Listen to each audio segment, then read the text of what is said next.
Mesdames et messieurs, bonsoir. Vous avez encore Maître Kassikia avec vous.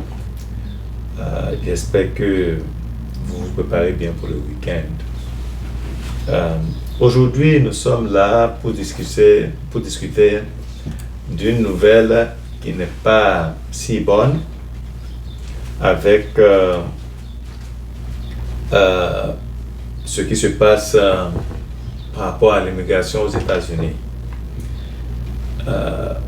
Il y a seulement 2 jours, le mercredi passé, avant-hier, c'est-à-dire on ne sait pas quand les gens vont regarder la vidéo, donc il vaut mieux peut-être préciser les dates.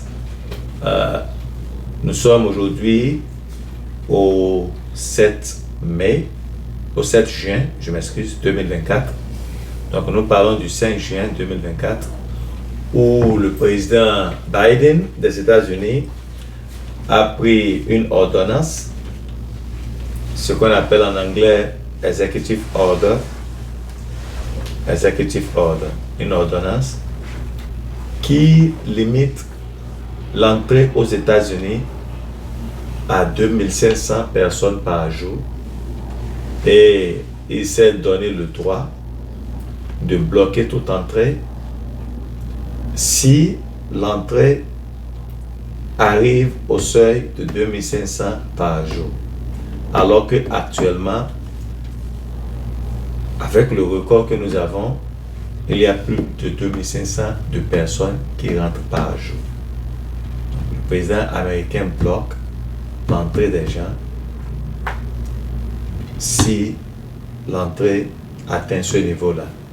C'est-à-dire, cette ordonnance entre en vigueur automatiquement parce que le nombre de personnes qui rentrent aux États-Unis chaque jour actuellement dépasse le seuil de 2500 personnes par jour que le président américain a mis dans l'ordonnance. L'exception, c'est pour les mineurs qui ne sont pas accompagnés, par exemple, qui sont autorisés à rentrer. N'oublions pas qu'il y avait déjà une ordonnance qui était là l'année dernière, le mois de mai passé, c'est-à-dire mai 2023, qui dit que, nous en avons déjà parlé ici, qui dit que tous ceux qui doivent rentrer aux États-Unis doivent avoir le CBP-1, c'est-à-dire demander permission d'entrer à la frontière du Mexique, bien dans le Mexique, avant d'entrer aux États-Unis. Donc, si cette personne-là ne le fait pas, la personne-là ne sera pas autorisée à demander l'asile aux États-Unis. Voilà encore une autre ordonnance. Nous allons comprendre que c'est politique, tout ce qu'il est en train de faire, parce que les élections sont dans 4 à 5 mois.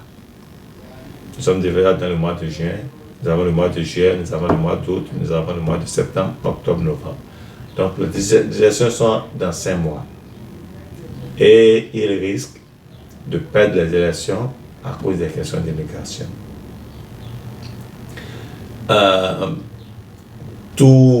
La majorité des Américains sont d'une manière ou d'une autre hostiles à la question d'immigration actuellement. Ou du moins, il y a des indépendants qui ne sont ni démocrates ni républicains qui sont ceux qui vont décider des élections qui viennent. Et les statistiques montrent que la majorité de ceux-là ne sont peut-être pas pour la question d'immigration, surtout la manière dont les gens entrent chaque jour ces derniers temps. C'est-à-dire qu'il y a une crise migratoire actuellement que les États-Unis essaient de gérer, mais le président américain actuel, Biden, se sent incapable ou bien impuissant de gérer la question. Donc forcément, pour ne pas perdre les élections, il est obligé de créer une situation chaotique qui va prouver à la face du monde ou bien à la face des Américains qu'il est en train de lutter contre l'immigration, je dois vous l'appeler clandestine, ou l'immigration illégale. Donc c'est pourquoi il a pris cette ordonnance-là. Donc, selon les experts dans la question d'immigration, c'est une ordonnance quand même qui paraît illégale, qui ne respecte pas les règles des droits de l'homme. Les gens vont protester, les gens vont peut-être aller à la justice se plaindre.